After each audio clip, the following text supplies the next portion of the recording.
Welcome to the Life Malcolm Show.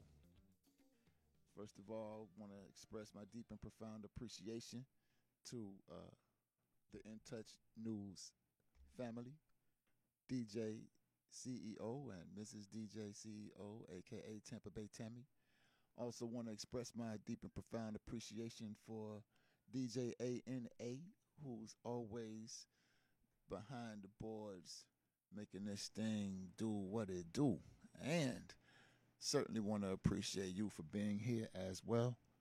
Looking forward to a discussion that includes you. Want to say that the number here is 813 no, that's my cell phone. I don't multitask well. The number to call in is 813-444-9588. That's 813-444-9588. And we're going to jump right into it because got a lot of stuff we want to talk about. So, if you got the little post I put up on Facebook, then you know we're covering a few things. And I didn't say, like, you can watch. I don't know if you're listening or watching as well, but if you want to watch, you can log on to www.intouchnews.com and check us out there. Or you can go to Facebook and go to In Touch News. Just search In Touch News, and that page should be a little watch party going on. And you can find us there. And also on YouTube. Yeah, In Touch has a YouTube page. You can check us out there. And you can leave comments and what have you. So go ahead and make that happen. Okay, so we said we're going to talk about Sharpeville Massacre and the destruction of St. Peter Claver Catholic School and mass shootings. Probably not going to do it in that order, though. I want to, we're going to have to kind of go with the flow on this one. Some of you all might have expected a different show this week, as did I. But my man Pete McIntyre couldn't make it this week with his homeboy. Well, we're going to make that part 2 happen. That's a promise. Just got to organize it. But for this show, we want to have a discussion about important things going on in the world and in our community, as well as chop it up a little bit about history, because it all connects. And then, of course, tie it up, hopefully nicely and neatly with the word from the word. But let's start off with some stuff in the news. Let's start off with that, because I want to close talking about us. So we'll start with the mass shooting idea, or news story.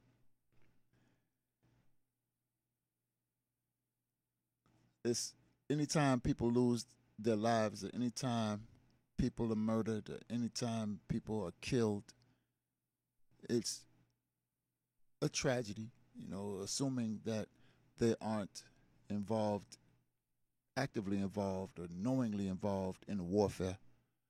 It's a tragedy.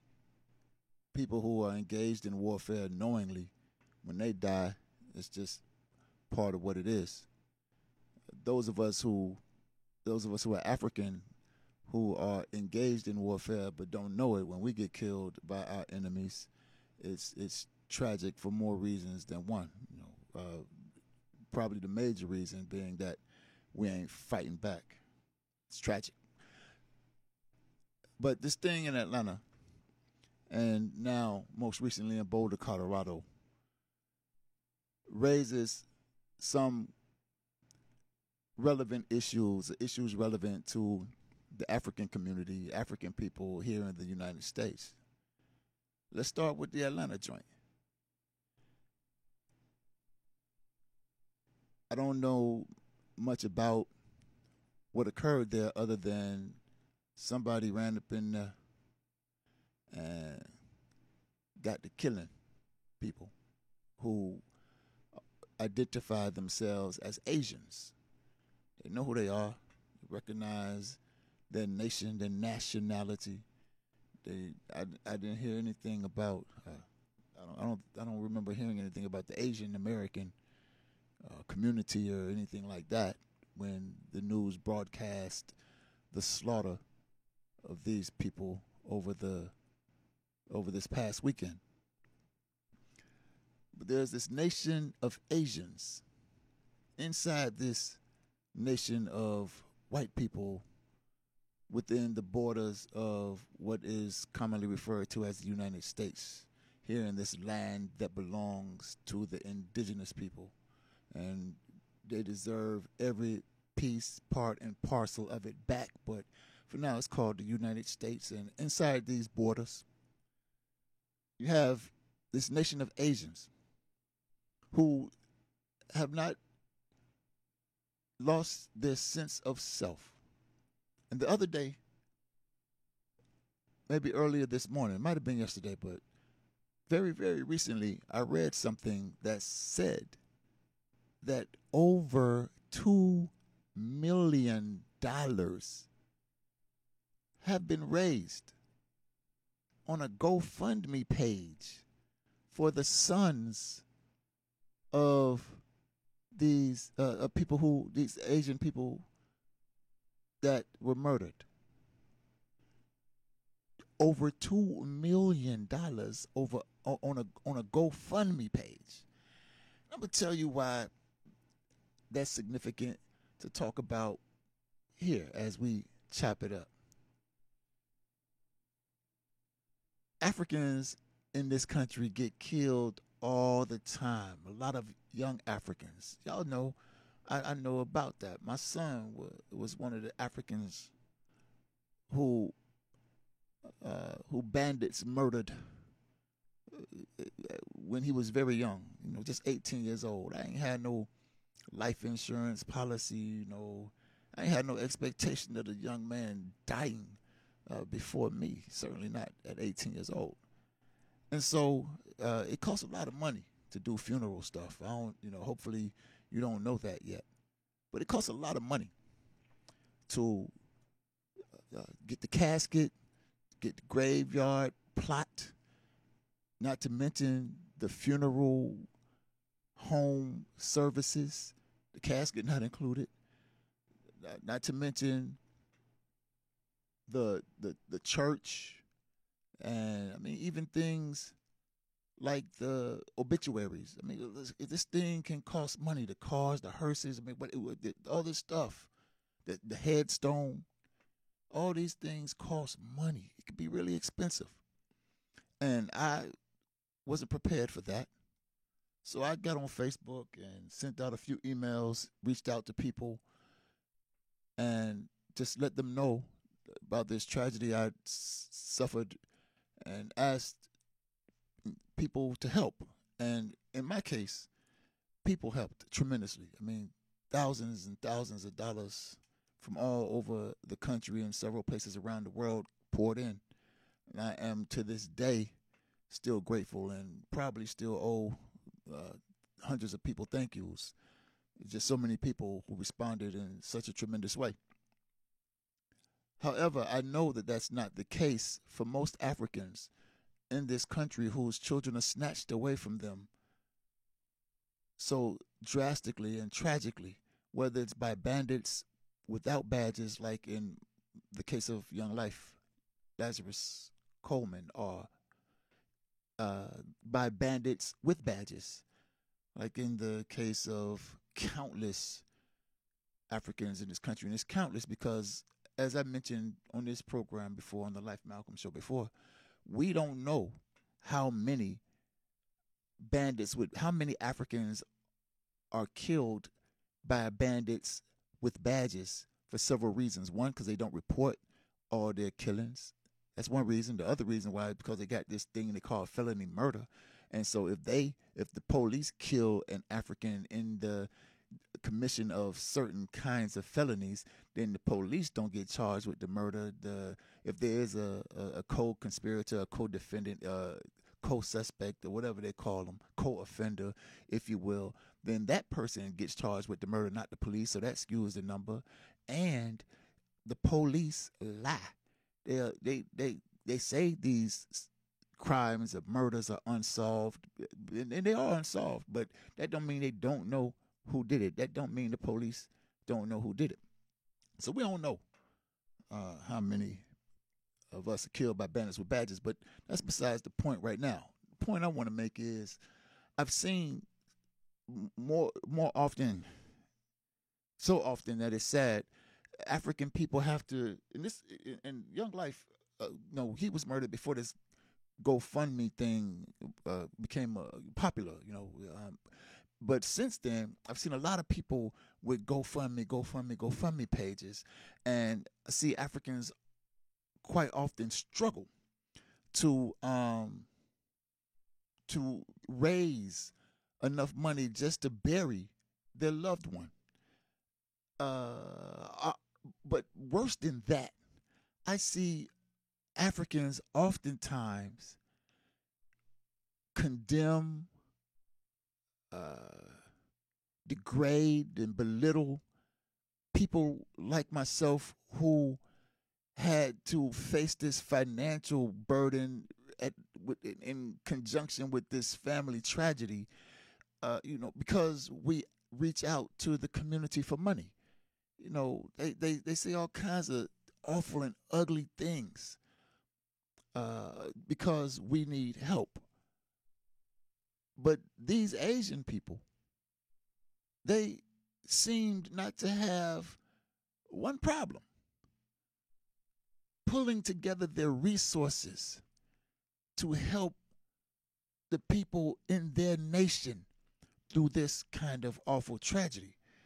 And that's the kind of thing that Africans need to have, especially within these borders, while we're constantly at war with our colonizers, while our colonizers are constantly killing us. And when I say constantly, I mean every damn day. And so we need the ability to put a GoFundMe page up if something like, well, number one, we need to stop this stuff from happening to us. That's number one. But number two, in the interim, while we're working on stopping it, we need to build the capacity to be able to take care of each other the way these Asian people did for themselves. But that can't happen without a sense of self, without a national identity. Without knowing who you are and whose you are and to whom you belong and all that kind of stuff that I used to hear good church folks say when I attended church on a regular basis. The other thing I would say about that is that we should never be afraid to reach out to each other for help. We have to begin to rely on each other, because when we don't rely on each other, what happens is we oftentimes end up with our lips attached to the most degrading parts of our colonizers' anatomy. And you know what I mean. And this is nothing against these families who are caught up in this stuff. But when their children are shot, or their loved one is shot dead by the police, what happens these days is the state jumps in and does for our people what we should do. They kill an African. They know how much it's going to cost them when they kill an African.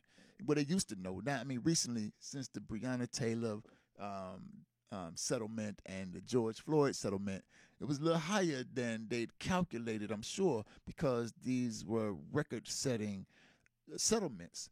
But even now, with this new standard, with these tens of millions of dollars, there's this expectation now. If you kill an African, then it's gonna cost you millions of dollars. But worse than that is the fact that Africans are now in the mindset that if they're doing poorly, doing bad, all they got to do is let their child stay out late enough at night, hang out somewhere where the police bound to catch them, and lo and behold, before you know it, the police kill them dead, and it's like the family just won the lottery. All because we aren't doing for each other what we should be doing for ourselves. So just wanted to bring that in. We come back, we're going to take a break, but when we come back, we're going to talk a little bit about the Colorado thing, and then we're going to jump back into some more some Tampa stuff. So stay tuned. You listen to the Life Malcolm Show right here on In Touch News, where the truth be the truth. And you heard the disclaimer, so don't be mad at them. Be mad at me and call me up and tell me. 813-444-9588. We'll be right back.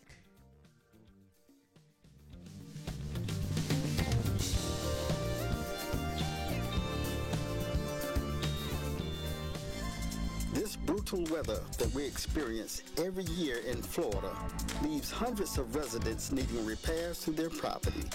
If your home has been damaged or needs remodeling, leave it to the professionals. Call Reeves Building, Plumbing, and Roofing at 813-238-6197. That's 813-238-6197. Reeves Building, Plumbing, and Roofing have been serving the community for 43 years. Reeves Building, Plumbing, and Roofing is a proud sponsor of Jazz at Miss Connie's house. We're playing your favorite old school.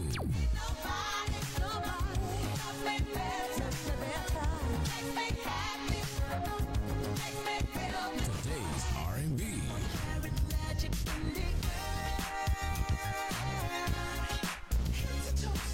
With a smooth touch of jazz. You're listening to In Touch Radio.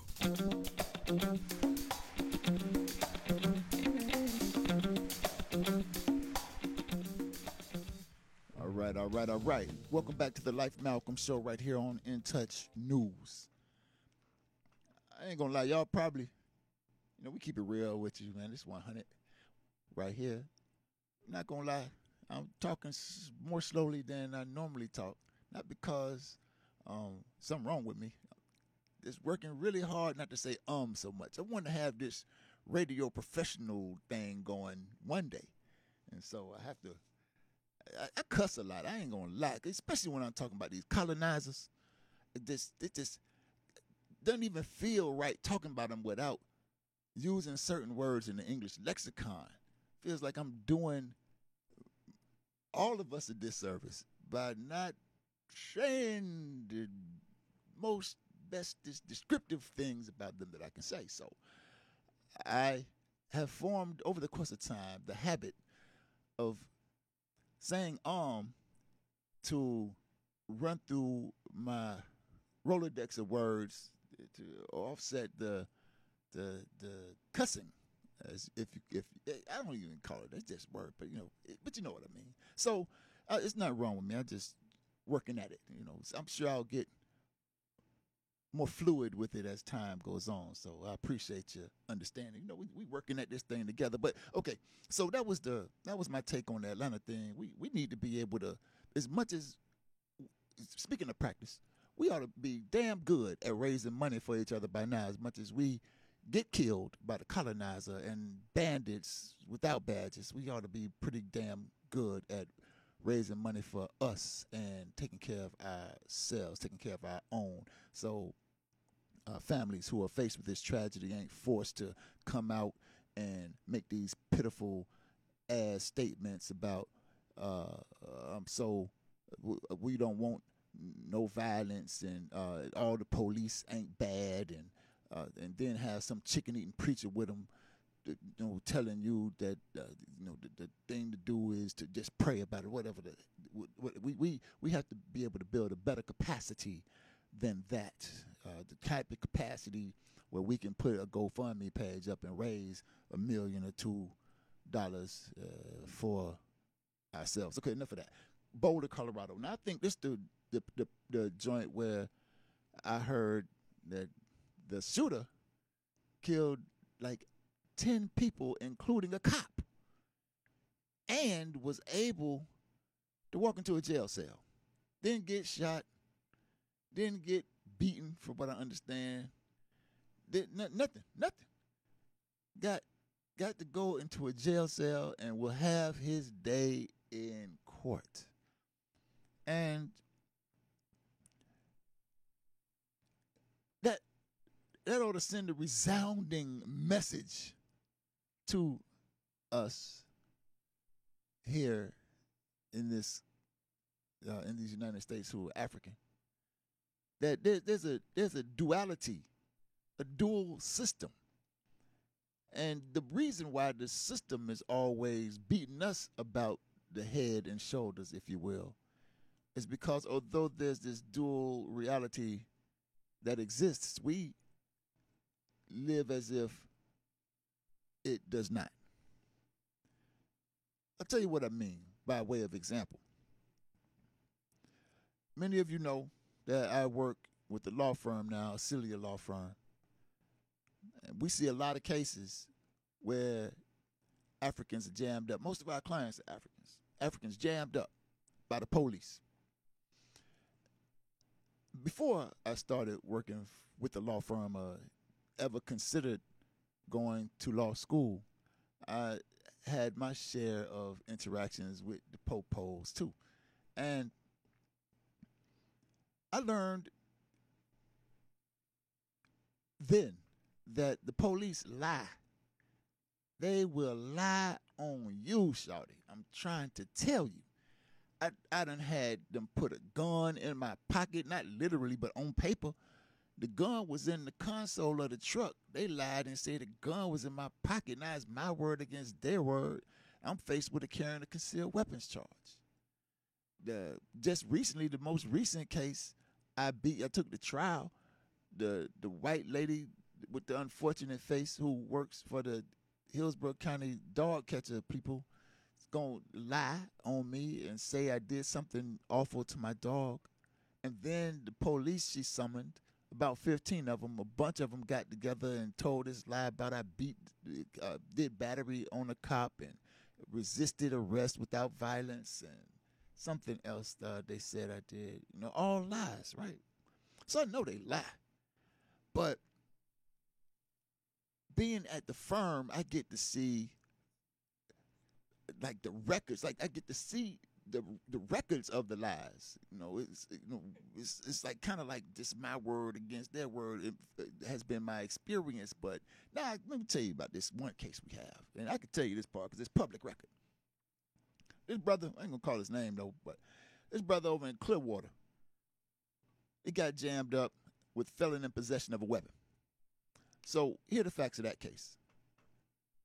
The police claim that they, in the middle of August, at around 2 a.m., when it's probably about 85 degrees in Clearwater, they riding around with their windows down. When the last time you seen the police riding with their windows down? But it's their story. They're riding with their windows down, and they happen to smell marijuana in the atmosphere. They just marijuana in the air. And so they see this, at the same time they smelling marijuana in the air, they happen to look down the street and they see our client in the middle of the street with a cloud of smoke over his head. So they knew he must have been the source, or they used the police, but they had reasonable suspicion that he was the source of the marijuana that they smelled in the atmosphere. Not anybody in any of the houses or any of the backyards or any of the houses around this brother, but they figured it was him. However, they didn't just back up and go down the street to where he was. They circled the block and came up some kind of other way. And so anyway, now they're behind him about 10 feet or so.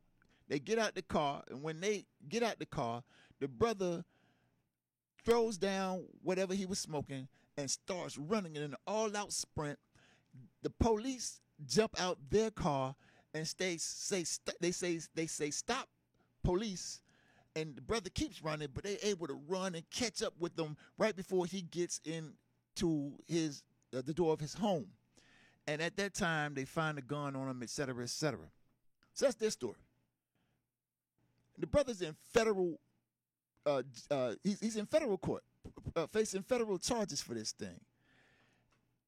But the truth comes out in what's called a motion to suppress, where if the cops or some government actor violates your Fourth Amendment rights, your right to be free from search and seizure without a warrant and probable cause, that you can get that evidence suppressed through what's called a motion to suppress, and it should go away. And so what comes out in testimony is that I didn't say this. And so in Florida, there's this law. It's a sidewalk law. Florida says that where a sidewalk is provided, no person can walk on the paved road that's for vehicles. So at first they say it was the marijuana. Then they say, he was in the middle of the street. So that's why that gave us reasonable suspicion, because he was breaking the sidewalk law down. The facts come out. There is no sidewalk on the side of the street where the brother's house is. There is a sidewalk on the other side of the street, but no sidewalk where the brother is. The brother is actually just 2 steps off the curb where his house is. So he's basically in his front yard, taking himself a smoke of Newport Smooth, after he just put his 1-year-old baby down. And the police, what they do is they see an African in the street at 2. And the brother, he got some music playing. So he's doing his little thing. He says he was in the street bopping, smoking, doing his thing. And so the police see the brother in the street. They roll up on him and in some surreptitious manner sneak up behind him and then run up on him. The brother done running out with the brother done break out no sprint, because they brought the audio in to the motion to suppress system. You don't hear the police out of breath. You don't hear the police saying Negro running. You don't hear the police say stop, police. None of that. And can't find no weed on the brother. None of this stuff. And the judge in the motion to suppress hearing told him straight up, I don't believe nothing y'all said. She actually kicked the testimony out, struck the testimony from the record, because that's how bad the cops lied. But let me tell you though, let me tell you why they lied. One of the things they said in the record was that the CAD report, the little report that keeps record of the call, the police call, they say, well, at first it was a call for a suspicious person, and then it changed to a call out for a weapons possession. So the judge says, well, I see the weapons possession thing, but I don't see where it says suspicious person. And he said, it's right there. And the judge looking at it, he said, where? He says, right there, you see where it says black male standing outside at night? Right there. And the judge said, where? I don't see the word suspicious person. He said, right there where it says black male standing outside. Yeah, that's what he said in open court. Black male, suspicious person to this Clearwater cop, and perhaps the whole department he represents, equals black male outside minding his business at nighttime. And that's a good way to lead into the break. But before I want to listen, police lie. I'm gonna tell you. So after this, we're gonna jump into the Sharpeville massacre and St. Peter Claver. But I just want to say this, talking about police lie. I don't give a damn what you say about this police, this war guy who was killed by what they call him, the wrong way driver. Now, the story that the police give is that this guy is some kind of hero, superhero, I guess. He sees a car that the people, I don't know who came up with the figure, but some people say it looked as if it was going 100 miles an hour. And the police want us to believe that this guy who has a wife and children at home, now I don't know what his home situation was like, so maybe it's true, I don't know. But they want us to believe that he took his vehicle and purposely veered into the path of a missile because he was such a noble and heroic fellow. I mean, all I can tell you is the police lie. Be careful what you believe. And if I was you, I wouldn't believe nothing they say. Look here, 813-444-9588. You can go ahead and call me, holler at me. After this, we're talking about St. Peter Claver, the Sharpeville Massacre, and we're going to deal with a word from the word. We probably won't even take a break, but we will take calls. 813-444-9588. All right, see y'all in a bit.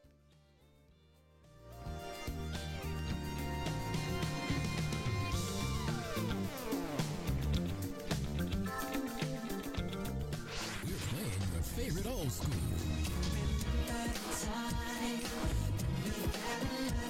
Today's R&B.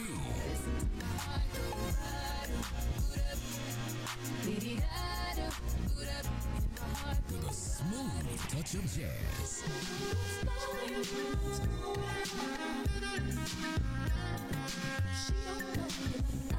You're listening to In Touch Radio. Who doesn't love being number one? When your team's dominating the standings, or your favorite band rocks the charts at number one, it feels good, right? Kind of like how it feels when you have auto insurance with State Farm. Because making you feel like number one is an honor your local State Farm agent takes seriously. Through the good times and not so good, your State Farm agent's proud to be here to help life go right. Call Herman White at 961-6661. That's 961-6661. Your State Farm agent's proud to be here to help life go right. Call Herman White at 961-6661. That's 961-6661. Your State Farm agent's proud to be here. Your State Farm agent's proud to be here. Your State Farm agent's proud to be here. All right. So, let's talk real quick about St. Peter Claver. Today, some of y'all might have saw something in the news about people moving in. I don't know who the people are. I know it's white people. I don't know if it's the church, the diocese, something they call it like that. When you're Catholic, I don't know if it's that group. I don't know exactly who the group of white people are, but it's some paternalistic white people, colonizing white people, who decided that Sister Maria Babatunde should no longer be principal at St. Peter Claver. Sister Maria has been principal there, I believe, for 12 years. The only African nun, female African nun, woman, African woman nun. I guess nun and woman is redundant, right? Maybe. These days, I don't know. But the only African nun who is principal of a Catholic school that's set up like that, K through 8. And families loved her. A lot of parents right now in distress, trying to figure out what to do because these white people just came in and took over our lives. I say our lives because my daughters go to that school. A couple of things about that I want to say. Over in St. Peter Claver has been there since the 1800s. It has some historical value to the African community. Whether you know it or not, whether you believe it or not, whether you feel like it or not, it does. And those of us who still live in the inner city, for those of us who want that type of training for our children, for whatever reason, that's the go-to place for us. I ain't rich, and most of the parents who send their children there ain't rich either. And so that's been a place where parents over, for, like I said, for hundreds of years have been able to send, nearly hundreds of years, certainly over 100 years, but almost 200. I think it was like 1835, 1865. I don't remember exactly, but it's been there. You know how it got there? The white Cubans didn't want African Cubans going to school with the white children. And so it was a lot of Cubans, and Tampa history, a lot of Cubans here. And so the white Cubans didn't want the African Cubans going to school with the white Cuban children. So St. Peter Claver, they built St. Peter Claver for that reason, or at least out of that kind of circumstance. And so St. Peter Claver, the white people came, burned it down. They built it back up, in the 1800s. So St. Peter Claver has some historic value, and as well as present value. But the most significant thing about this recent move in our community is it shows just how little power we have over our own lives, over how our children are educated, who educates our children, etc. And so it's just a damn shame. What's even more of a shame, though, this brother, call him brother loosely, it's just to mean this black, this Negro, on Facebook, don't have the nerve to talk about how decrepit the school is, and how the school is in the some kind of stuff he said, self-deprecating terms he used to characterize the neighborhood where his mammy probably grew up, and where certainly a lot of us grew up and raised our children. And just this whole, again, this idea of knowing who you are, whose you are, this Uncle Tom type Negro had the nerve. I don't know if he maybe has moved up to the suburbs or something, and if that's what you call it, and now has the ability to, be around white people a lot. And so now he thinks he's better somehow than us, and our neighborhood is somehow worse. Listen, if our neighborhood is worse, it's because Negroes like him leave the hood. Or maybe maybe Negroes like him need to leave, but it's because so many Negroes in the past left the hood instead of staying in the hood and making the hood better. So that's why I have a lot of love for brothers and sisters who stay in the hood and do what they can to be examples for young sisters and brothers who are living in the hood and doing the best we can to make that a better place instead of running, chasing the skirts. Oh, I'm getting onto my arms. Let me get chasing the skirts of white people. Okay, so that's St. Peter Claver. We about to read a little bit, y'all. I know. Y'all don't like the reading part, but we got to read. Y'all don't know about the Sharpeville massacre, but I'm gonna do my best to read as quickly as possible. Tell you what, so we gonna read for maybe, I ain't gonna tell you how long, but it won't be very, very long. But let's go. I found this article that pretty much sums up what we need to say. Past laws. So the Sharpeville massacre, the anniversary or the commemorating date is March 21st. March 21st, 1960. Police in South Africa, Sharpeville, what's called South Africa, is actually occupied Azania in South Africa, what they call South Africa now. So you had white people who made black people, Africans, carry passes that had to, I'll read it for you. So that's the situation. Past laws, I want to say it because it starts off talking about past laws. Past laws in South Africa were met with fierce resistance during the 20th century, but earlier forms of passes had in fact been used in various instances since the 18th century when slaves in the Cape were forced to carry permission documents. The issuing of passes was one of the cornerstones of the colonial and later racial capitalism in South Africa.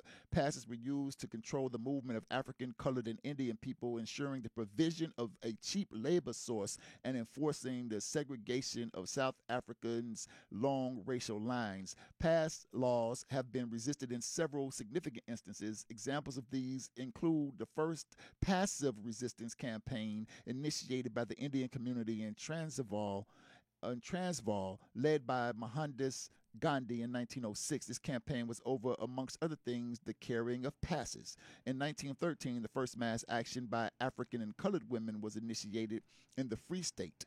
In 1918, the workers' strike around the issues of passes took place, and pass burning campaigns were organized in the 1930s by the Communist Party of South Africa and various trade unions. The pass and the resistance against the carrying of the pass became an issue around which the liberation movements mounted their active campaigns. More proactive opposition to discrimination became necessary after the National Party came to power in 1948, and racial segregation and discrimination was intensified through the implementation of the policy of apartheid, or separate development. Y'all know about separate development. We got that going on here. You see, right around St. Peter Claver, if you drive, if you make that turn on, what's that, Keys? I believe that's Keys. You come off Nebraska and you head west on Keys. Then no, don't do that. No, what you do is you come down Central, just like you're going straight into, straight towards St. Peter Claver, right where the skate park is on the west, on your right side. You'll see as you come under the interstate, tents. Tampa has new housing developments all along Central Avenue in the form of tents. Some people live upstairs, right up under the bridge at the top of the little hill, and then you have others live downstairs on the sidewalk in tents. You can see them whether it's raining, whether it's freezing cold, living outside in tents. That's one development, but then there's a separate development just up the street in the form of the Pearl, in the form of Armature Works, and the rest of it. Just two different Tampas, two separate developments. And so pass laws, right? Planning the 1960 anti-pass campaigns, the ANC and the PAC at an annual conference of the African National Congress of Azania held in Durban on the 16th of December 1959, the President General of the ANC announced that 1960 was going to be the year of the pass. They're going to attack the pass. But a week after the ANC's 1959 annual conference, a breakaway group from the ANC formed the Pan-Africanist Congress of Azania. Now, the PAC was led by young people. You know, you had these old people. Can we just go straight through?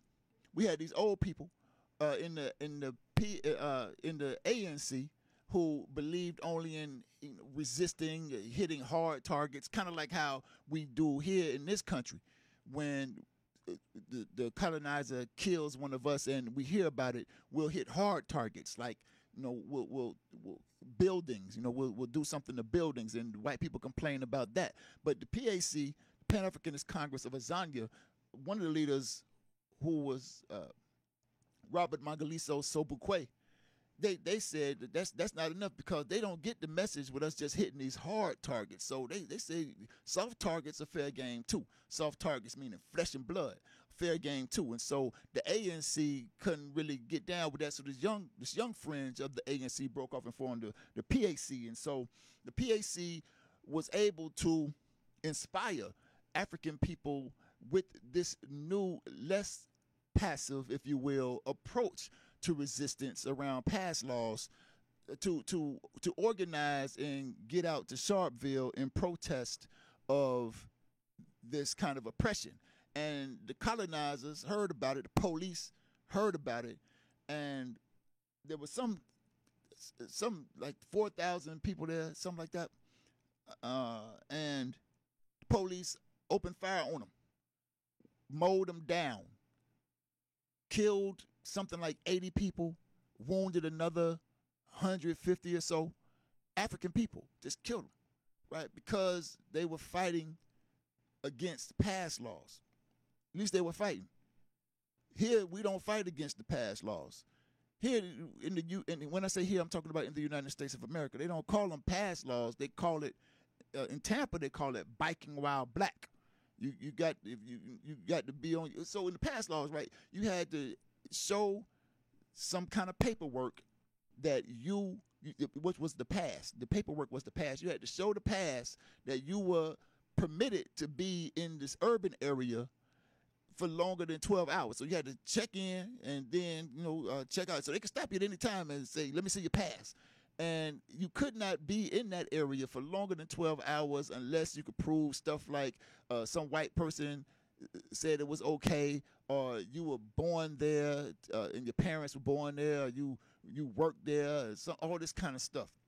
And that's how it goes right here in the U.S. They stop you and frisk you. They call it stop and frisk. They stop you and frisk you. Let me see your pass. You riding on your bicycle, they stop you. Well, let me see your pass. And if you don't have your pass, you get jammed up. And that one of the things that shows is how we are one people, no matter if we recognize it or not, because the same stuff happens to us. And the same stuff let me say it differently, because it don't just happen to us. That's a passive way to say it. People do stuff to us. People do the same stuff to us, whether we're talking in Africa on the motherland, or if we're talking Tampa, Florida, New York, Atlanta, Georgia, what have you, because they're clear about what nation they represent, what people what. There's only two types of people in the world: oppressed people and oppressive, and people who belong to the oppressive nation.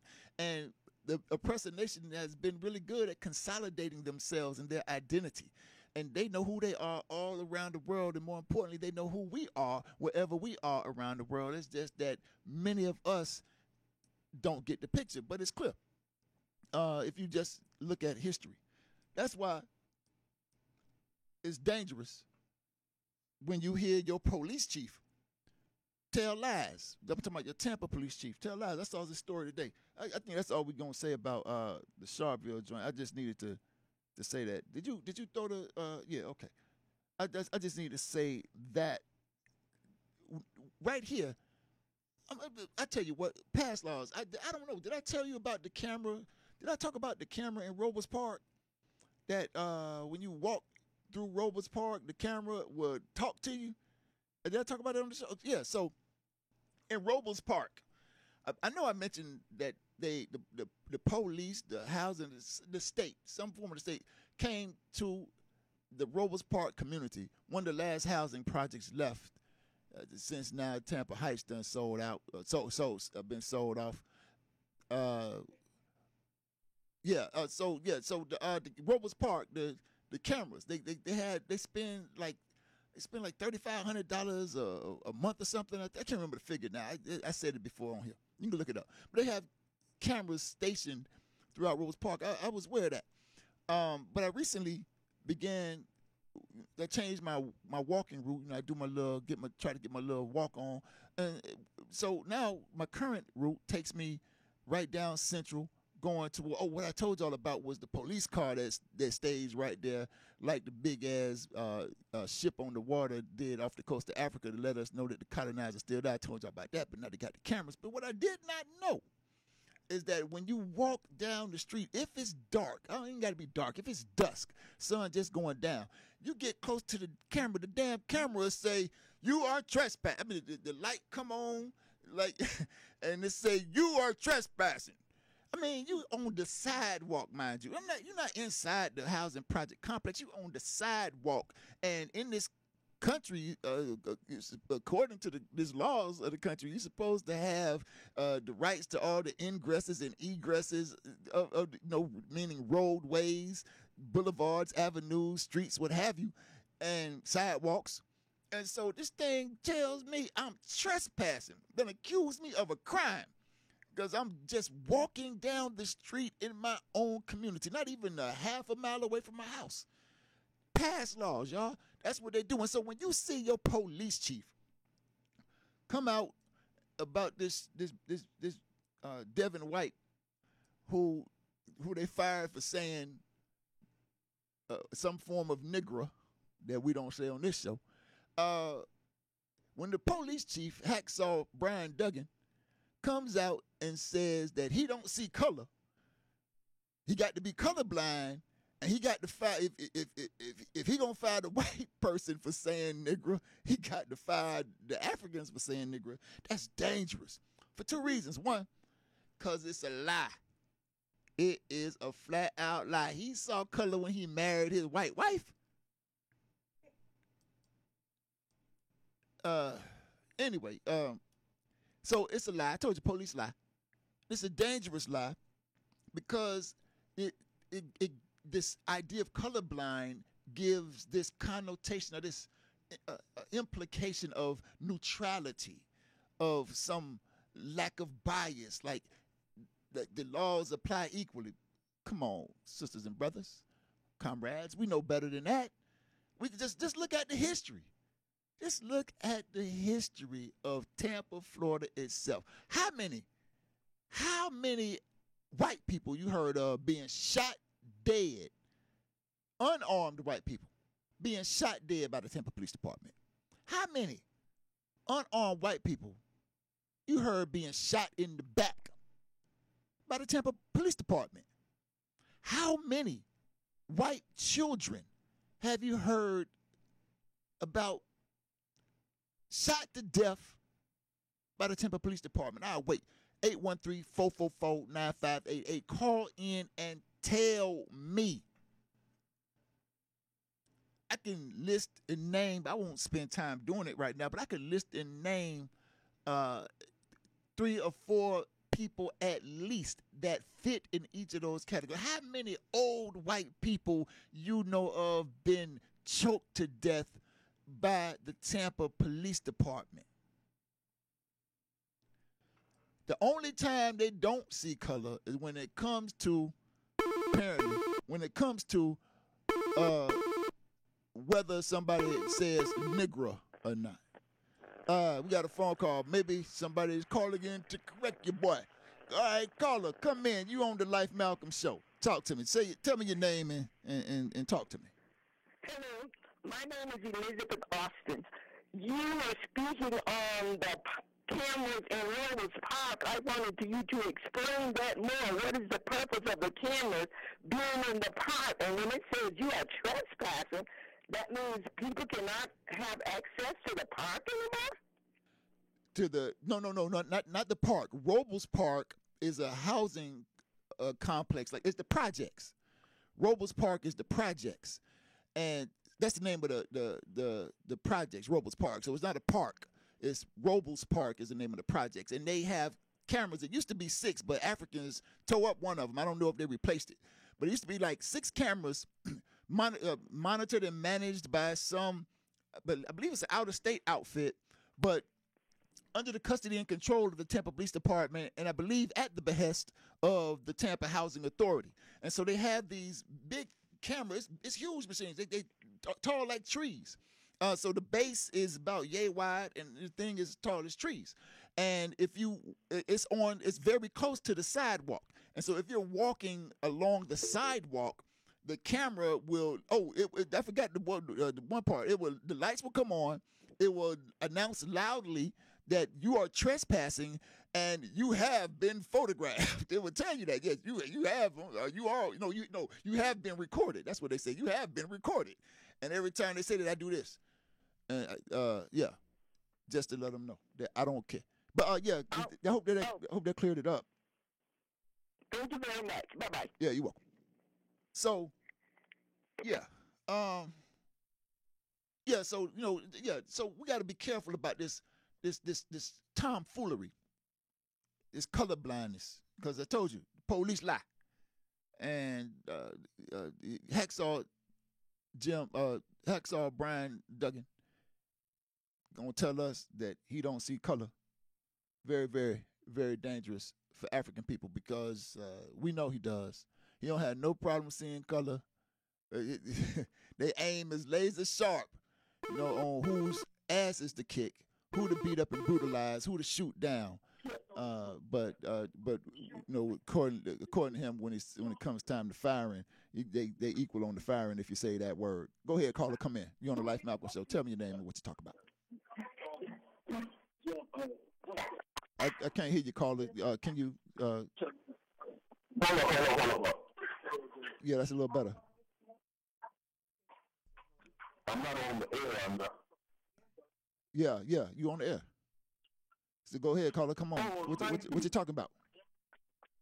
Yeah, answering your question, you're talking about like with any white people being shot in Tampa.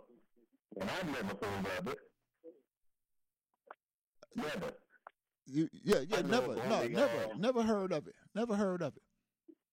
Never heard of it. I thought you were gonna call in and tell me you did. I was gonna say you belong on Jeopardy. yeah, but nah, you're right, man. Like I said, go ahead, caller, you got it. All I hear is, and this is the whole platform. I've been understanding for years. Everything that goes on, they try to run it off the back of melanated carbon 666 people. Right on. Everything that goes on. So I was saying this. We got that Greenwood, Tulsa, Oklahoma, Big John Horse type attitude.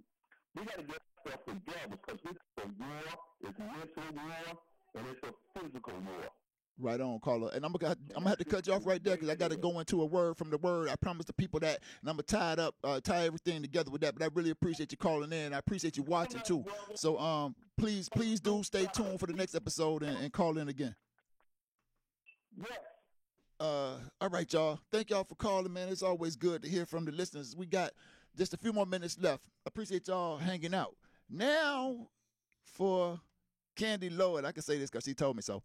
Now for Candy Lowe's favorite part of the program, a word from the word. We going to Galatians 6 and 7, if you have your Bibles. And Galatians chapter 6, verse 7. And it reads, "Be not deceived. God is not mocked. For whatever a man soweth, that shall he also reap." Be not deceived. God is not mocked. For whatever a man soweth, that shall he also reap. Let me tell you what I get from that. In order to get something, you got to do something. You got to sow something.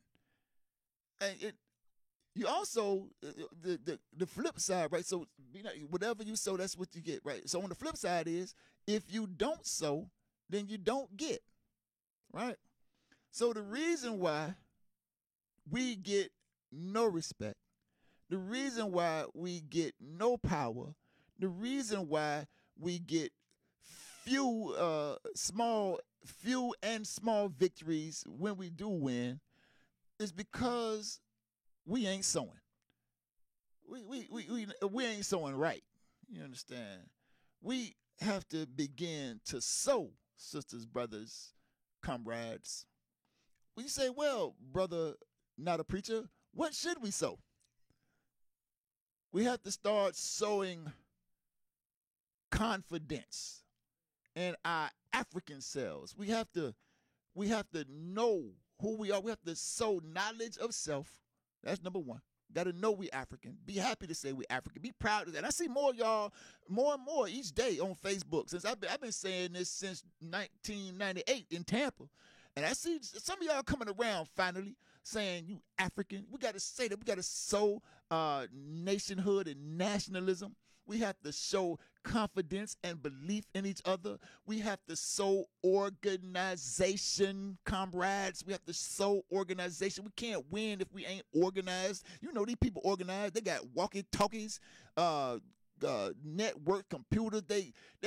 That's how they can respond like that. When before you know it, they own you like what they call it, like white on rice. You understand? Because they organize, not because they smarter. I look at their records. Them mom can't even spell. You understand? And it's not because they smarter or better or faster. It's just they are organized. We have to sow organization. We have to sow discipline, comrades. We have to sow discipline.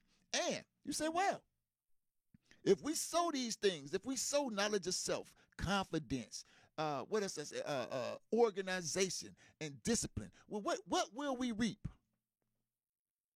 You begin to reap respect, and not just some kind of feeling, some kind of sentiment. I'm talking about kind of respect that looks like fear. You understand me? Well, they know better than to come in your neighborhood with that nasty mess that they pull on us day in and day out. We begin to develop, reap respect, where they know not to come to your house kicking in your door without much fear and trepidation. You understand? We'll begin to reap power.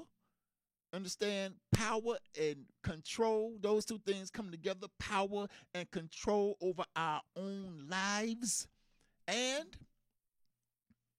And ultimately, when we win this thing, after all of this sowing and reaping, we will reap the ability to govern ourselves, have our own nappy-headed, thick-lipped, big booty, loud music boom box freedom, because that's what we damn sure supposed to have. I appreciate y'all listening to the Life Malcolm Show, brothers and sisters, comrades, and others. I hope that y'all tune in next week, man. We're going to have a little fun next week. We're going to get on some parables and things my grandmother used to say and stuff like that. So I appreciate you tuning in. I really appreciate the calls, and we will see you next Tuesday, man. Last show of the month, next Tuesday, y'all. All right, to be continued.